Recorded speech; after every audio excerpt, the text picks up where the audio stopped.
Hi, everybody. Welcome to another episode of Dr. Cammy Goes Keto, where I'm transitioning from a standard American diet to a low carb, ketogenic, sometimes carnivore diet. And I am here today to talk about resentments.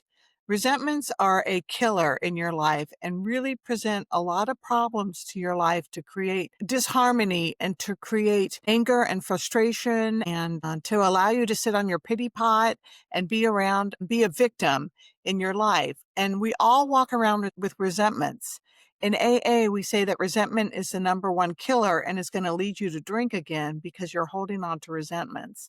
And so that's why it's kind of fun to hang out with other people who are sober, because you understand that what you see is what you get with those people, and that there's going to be no problems between you guys with any issues as far as communication if these people are running a good program of recovery, because they're going to be upfront with you and talk to you before there's any resentments. So I have a little columns here that I'm going to try to explain to you with something I'm going to try to share today. And when we're in AA, when we do step 4, which is a searching and fearless moral inventory of ourselves, which is the beginning of our working steps, it's a tall order. I mean, can you imagine doing a searching and fearless moral inventory of yourself? But that's what we get to do when we want to stay sober. And so there's these different columns that you go through, and you kind of look at the people that are upsetting you and what your part is in it. And then you're able to get some freedom around it. So I'm going to go ahead and share my screen. And these are the columns that you get to work on. So the first column is easy. That's the person who's pissing you off. Who or what am I resentful at? You name the person, the group, the organization, or the idea. There's a lot of organizations and ideas and philosophies today that are causing people in America to have a lot of resentment. And so you write that down in your first column. And then you make a second column, which is called the cause. What did they do? What event or situation triggered the resentment? You keep it factual and you keep it brief. You write one sentence or two about what they did to upset you. And then the third column is how it affects you. How does this affect me as far as common areas of self-esteem, pride, relationships, security, ambitions, finances, and emotional well-being? So in the example of the book that I'm going to show you in a little bit here, when I did my 4th step, the ones that they have are pretty similar. It says self-esteem, pride, emotional security, pocketbook, ambitions, personal relations, or sex relations. And so you put just a little check mark there on which one of those that it affected you. And then the hardest part for me was that you have to look at your part. You have to look your take on the whole situation. Where are you being selfish, dishonest, fearful, or inconsiderate? Where are you blaming others? Where are you discovering that that's where your anger is coming from? Did you set expectations? That's a big one. A lot of us walk around with expectations, and then when they're not met, we build a resentment. It's super easy to do, and something that you have to watch and evaluate. Did you miscommunicate? Did you hold on to expectations? And then in column 5, you look at your defects and you look at the truth. What defects of character were involved?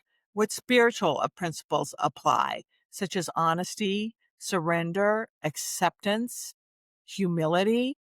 And then you look at what is your role in letting go and making things right. And so for a lot of people, for me, the biggest one for me was always acceptance. I was not accepting of people the way they were, that they were sick, that instead of being angry and building the resentment, I really needed to pray for them and send them positive thoughts because they're sick people.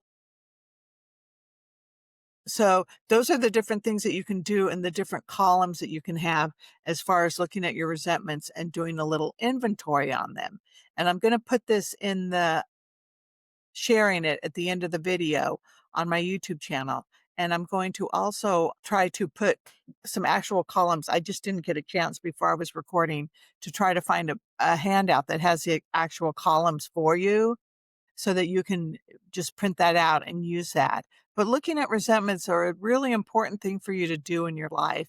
And, I really realize that as I'm working on my food and working on my diet in my life to help me be healthier and to help get rid of my fatty liver and to help get rid of my metabolic syndrome and to help me lose 100 pounds, there's a lot of things in your life that have to get into shape, so to speak, that have to get healthy before you're going to lose your weight and before you're going to realize um, that you're getting healthier. And actually, a lot of the things that happen right away are things like biochemistry wise, like your hemoglobin A1C can improve pretty quickly.